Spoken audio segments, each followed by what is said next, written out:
militaire du Nord Kivu, le général-major Évariste Kakule Somo, a officiellement pris ses fonctions ce vendredi 31 janvier 2025. C'était lors d'une cérémonie organisée à Béni. Marche de soutien au FRDC ce vendredi à Uvira. Des centaines d'acteurs de la société civile, mouvements citoyens et d'autres couches de la population de ce coin du pays sont descendus dans la rue pour dire non aux atrocités dans l'Est.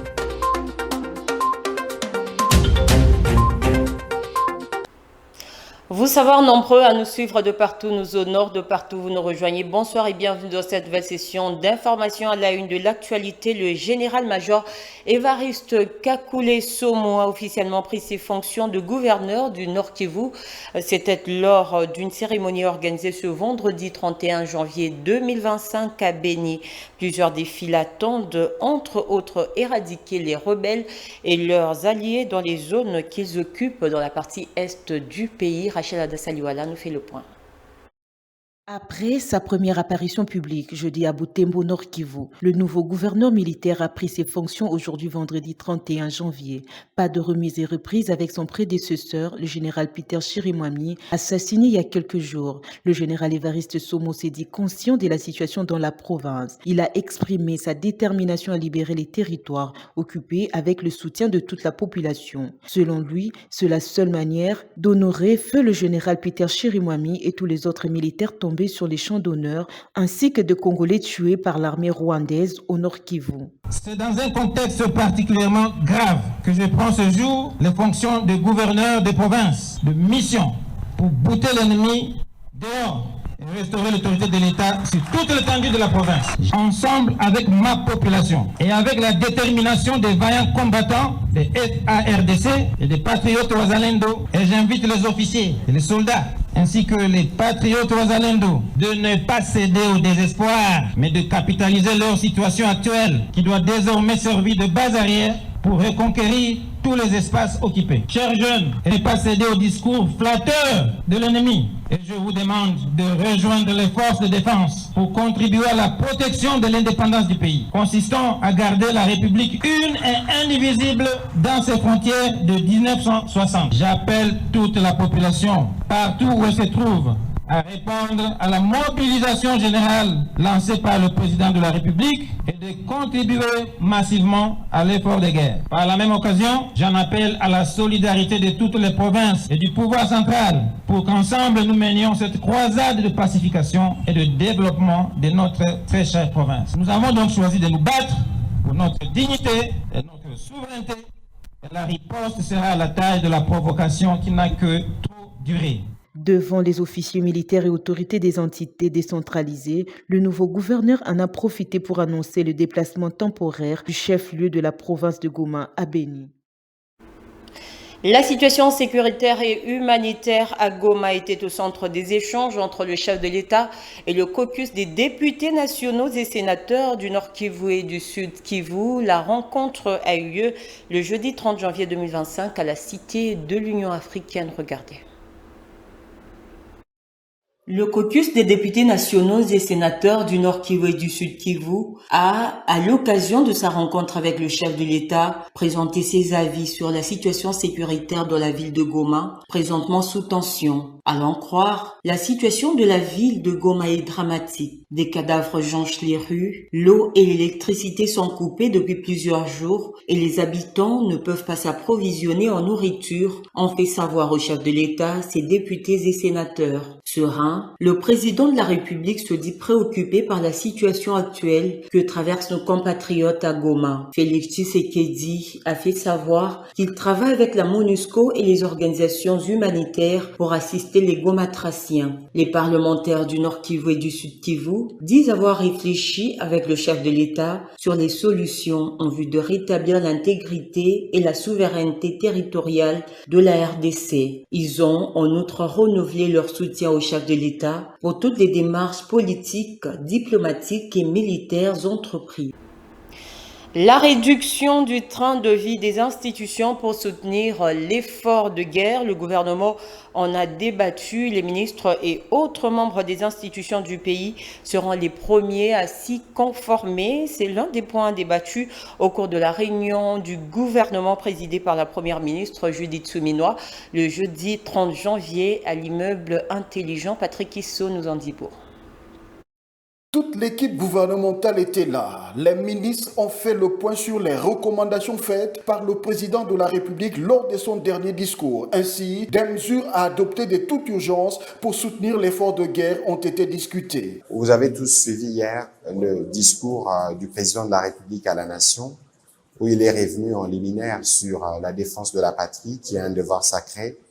Et dans son discours, il avait donné les axes d'un certain nombre d'actions qui devraient être mises en œuvre très rapidement pour être à la fois en mesure d'apporter le soutien nécessaire et l'appui nécessaire à nos populations du Nord Kivu, mais aussi au FARDC, où on devait regarder notamment les questions humanitaires. La nécessité de la mobilisation de l'ensemble de la population pour la défense de la patrie a fait partie des stratégies. Le président de la République a parlé de la nécessité pour tous les Congolais de se rassembler pour défendre notre dignité et notre intégrité du territoire. Il faut savoir que l'arme la plus redoutable dans une guerre, c'est les peuples, et il est nécessaire que pour le président de la République, tous les peuples soient mobilisés. Il était question pour nous, autour de la première ministre, d'analyser toutes ces questions. La réduction du train de vie des institutions, les membres du gouvernement sous la conduite de la première ministre en ont débattu. Vous avez aussi suivi le président de la République dire qu'on allait procéder à une réduction du train de vie des institutions. À ces propos, les ministres des Finances et celui du Budget ont déjà commencé des réflexions pour faire très rapidement des propositions au gouvernement pour voir dans quelle mesure les institutions, les acteurs institutionnels pourront être le premier à montrer l'exemple pour la nécessité, en tout cas, de contribuer à l'effort de guerre. Le ministre du portefeuille est aussi revenu, par exemple, à comment les entreprises du secteur des entreprises du portefeuille et les autres structures pourront elles aussi contribuer à l'effort collectif. Tous ont réaffirmé leur soutien à la vision du président de la République. Ils ont insisté sur la nécessité pour tout Congolais d'être solidaire durant cette période critique. Sur cette même lignée, le gouvernement congolais a réaffirmé sa position ferme contre toute négociation avec le M23, groupe terroriste soutenu par le Rwanda. Le VPM de la Défense a adressé un message aux forces armées de la République démocratique du Congo, les incitant à défendre la souveraineté du pays au prix de sacrifices ultimes. Regardez. Dans son intervention, le ministre de la Défense a clairement exprimé le rejet catégorique du gouvernement congolais envers toute forme de dialogue avec les terroristes. Allez-vous permettre à nos audacieux ennemis de violer impunément l'intégrité du territoire de la République? Allez-vous permettre que s'échappe l'armée qui a porté la terreur dans vos familles? Vous ne le ferez pas. Marchez donc contre elle. Arracher à son front les territoires actuellement sous son emprise. Guy Kabongo a insisté sur l'importance de la loyauté des FARDC envers le pays, soulignant que leur crédibilité est mise à l'épreuve par cette nouvelle offensive. Il a encouragé les militaires à défendre les frontières nationales sans faiblesse. Votre engagement et la fidélité à votre devise. Ne jamais trahir le Congo. Toutes ces guerres sont causées par la convoitise de nos ennemis. Ces derniers vont venir pour tenter de vous corrompre. Il ne faut donc pas trahir le Congo. Vous devez vous rappeler les conséquences d'une armée défaite. Apprenez au monde que la malédiction s'abat sur ceux qui violent le territoire du grand peuple. Le résultat de nos efforts ne sera qu'une paix durable. Ce discours intervient alors que la pression diplomatique monte, notamment de la part de la communauté de l'Afrique de l'Est EAC, qui a appelé Kinshasa à entamer des négociations avec le rebelle soutenu par Kigali. Toutefois, cette initiative a été immédiatement rejetée par le gouvernement congolais, qui considère le M23 comme une organisation terroriste. Société en bref et en images, des centaines d'acteurs de la société civile, le mouvement citoyen et d'autres couches de la population d'Ouvira sont descendus dans la rue ce vendredi 31 janvier 2025 pour manifester leur soutien au FRDC et combattants Ouazalendo engagés sur le front de combat contre le M23. Ces manifestants ont tenu à saluer la mémoire de tous les combattants tombés sur le champ pour défendre l'intégrité nationale. Dans leur mémo adressé au chef de l'État, lu et déposé auprès du maire de la ville d'Ouvira, ces activistes se sont dit prêts à apporter leur soutien indéfectible au FRDC. Ils déplorent la situation humanitaire calamiteuse qui prévaut au Nord Kivu et appellent au président à prendre des mesures adéquates adaptées à la taille de la menace. Et puis, le Rwanda, pays meurtrier, s'enfonce-t-il dans le trou qu'il a creusé lui-même depuis l'intensification de combats dans l'est de la République démocratique du Congo? Plusieurs associations culturelles sportives dans le monde appellent au boycott du Rwanda, pays meurtrier des Congolais. Des observateurs se posent la question de savoir le pays du parrain de rebelles s'enfonce-t-il dans le trou qu'il a creusé? Élément de réponse avec Rachel Adassaluala. Comme la peste, personne ne veut être associé au pays du meurtrier Paul Kagame depuis que son parrainage est reconnu aux côtés des marionnettes rebelles du M23. De la culture en passant par les sports, le mouvement Boycott Rwanda prend place. D'abord, l'artiste nigériane au Grammy Award Temilade Openiye, dit Teams, a annulé son concert à Kigali et s'est excusé en ces termes. J'ai récemment fait la promotion de mon spectacle au Rwanda sans me rendre compte du conflit en cours entre le Rwanda et la RDC. Je n'ai jamais eu l'intention d'être insensible aux réalités du monde et je tiens sincèrement à m'excuser si cela a pu être perçu ainsi. Je n'avais tout simplement aucune idée de la situation. Et du côté sport, une pétition des supporters du Paris Saint-Germain dans le monde a été mise en ligne afin de demander au club français de rompre les partenariats entre le club parisien et les pays agresseurs de la République démocratique du Congo. Les supporters déçus de leurs sponsors, d'aucuns pensent même que l'argent du sang des Congolais que les Rwandais utilisent pour sponsoriser les PSG serait la malédiction sur ce club, lui empêchant de gagner certaines compétitions à l'instar de la Ligue des Champions, malgré le recrutement des stars de football tels que Léo Messi autrefois. Les supporters du Paris Saint-Germain disent « Rwanda assassin, dégage ». Le Rwanda et son chef sont peut-être à leur déclin, wait and see. Toujours dans ce même chapitre, le Rwanda ne comptera pas sur l'Union européenne pour se justifier de son invasion en République démocratique du Congo. La délégation de l'Assemblée du Parlement Afrique de l'Union européenne monte au créneau.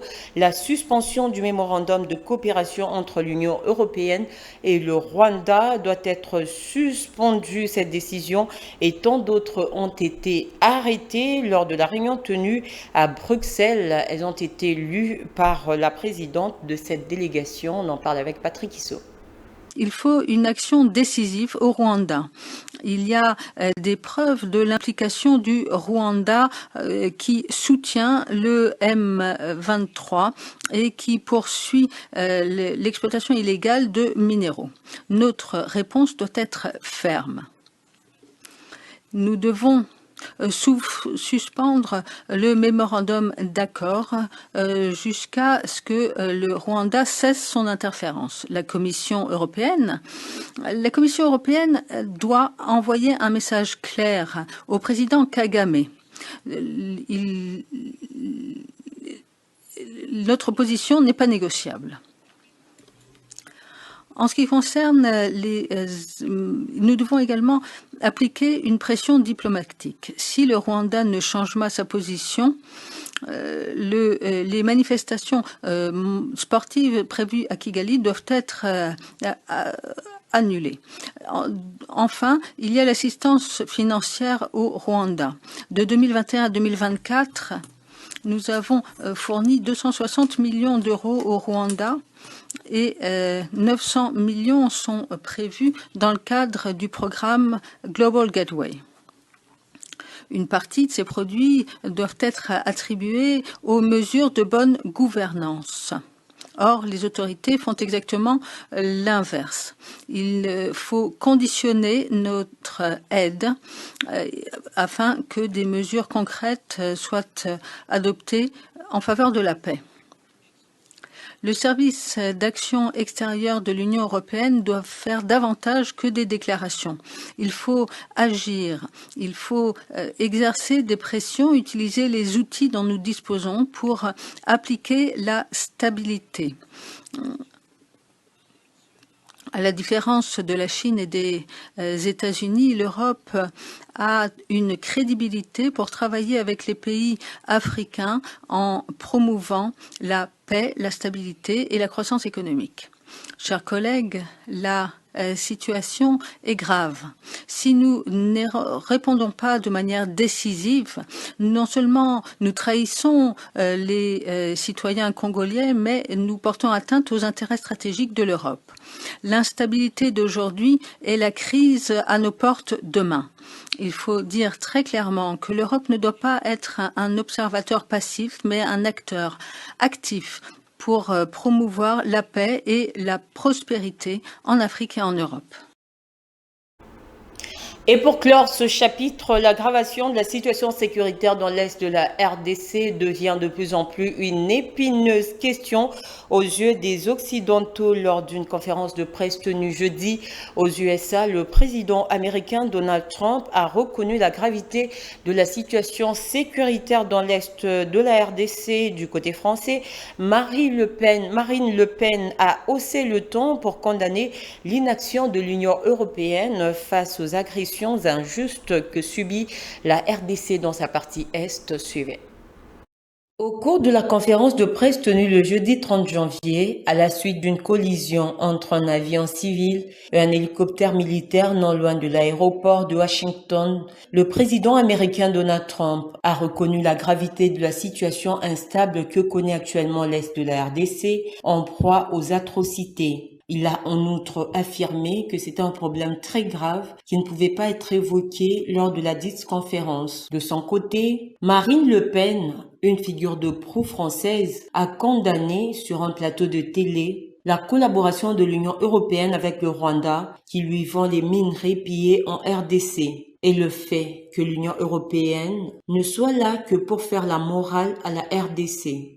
Oui, mais est-ce qu'on a obtenu le bien-être des peuples en faisant de la morale? On a fait beaucoup de morale, l'Union européenne a fait beaucoup de morale. On pourrait beaucoup en parler d'ailleurs, parce que c'est un peu le syndrome Jonathan Daval. Plus ça pleure, et puis en réalité, plus c'est coupable. Bon, parce que et en réalité, on n'a pas obtenu une amélioration du niveau éthique. Si l'Union européenne était si attachée à l'éthique, elle arrêterait d'être le receleur du pillage qu'effectue le Rwanda à l'égard de la République démocratique du Congo, parce que le Rwanda pille les matières premières qui sont souvent rares d'ailleurs, qui appartiennent aux Congolais, et les revendent à l'Union européenne depuis février 2024, et l'Union européenne ferme les yeux sur ce pillage. À ce stade, nombreux sont les pays qui se désolidarisent du Rwanda en apportant leur soutien à la République démocratique du Congo. En justice, les biens confisqués à l'ancien président de la CENI et actuel chef du mouvement terroriste Alliance Fleuve Congo, Corneille Nangaa, ont été affectés à certains services du ministère de la Justice. Il s'agit notamment de ceux de la justice civile et militaire. C'est ce qu'a fait savoir le ministère de la Justice à travers un communiqué rendu public le jeudi 30 janvier 2025. Regardez. Les biens de Corneille Nangaa, dont plusieurs villas, des terrains et des appartements à travers quelques quartiers à Kinshasa, étaient tout d'abord mis en vente pour le jeudi 30 janvier 2025 par le ministre de la Justice et garde des Sceaux, qui avait annoncé que ces fonds serviraient à l'indemnisation des victimes dans l'Est. Constant Mutamba s'est par la suite rétracté en affectant les biens de Corneille Nangaa au service du ministère de la Justice. Parmi ces biens, il y a lieu de citer l'hôtel Castello sur l'avenue Prince de Liège, des villas sur l'avenue Colonel Tchachi et à Mac-Campagne, des terrains clôturés, ainsi que 2 appartements dans la commune de La Gombe. Corneille Nangaa, désormais numéro 1 du mouvement terroriste Alliance Fleuve Congo, avait été condamné à mort pour crimes de guerre, trahison et participation à un mouvement insurrectionnel. Son mouvement, l'AFC, œuvre actuellement aux côtés de M23 en menant de combats réguliers contre les forces armées de la République démocratique du Congo et les soldats de la paix de l'ONU, situation qui sème le chaos dans la partie est du pays. En dehors de nos frontières, pour terminer, au Mali, le glissement de terrain a englouti un groupe d'orpailleuses tout en tuant plusieurs d'entre elles. C'est le bureau du gouverneur de Koulikoro, une région de ce pays de l'ouest d'Afrique, qui l'a annoncé jeudi suivant.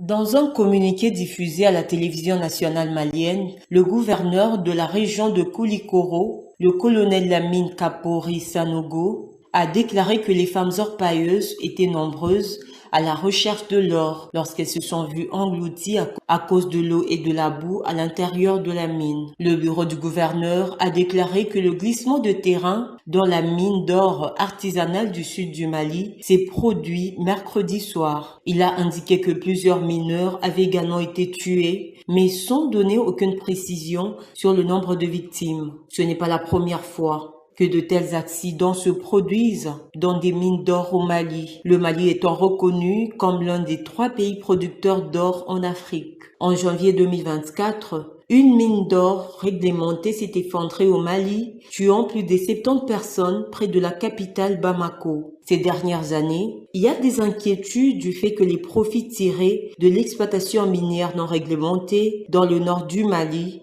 pourrait revenir aux extrémistes actifs dans cette partie du pays. Mais soulignons que le récent glissement de terrain au Mali s'est produit dans le sud du pays. Et c'est par ici que se referment ces sessions d'information. Je vous en rappelle les grandes lignes avant de nous séparer. Le nouveau gouverneur militaire du Nord Kivu, le général-major Évariste Kakule Somo, a officiellement pris ses fonctions ce vendredi 31 janvier 2025. C'était lors d'une cérémonie organisée à Béni. Marche de soutien au FRDC ce vendredi à Uvira. Des centaines d'acteurs de la société civile, mouvements citoyens et d'autres couches de la population de ce coin du pays sont descendus dans la rue pour dire non aux atrocités dans l'Est.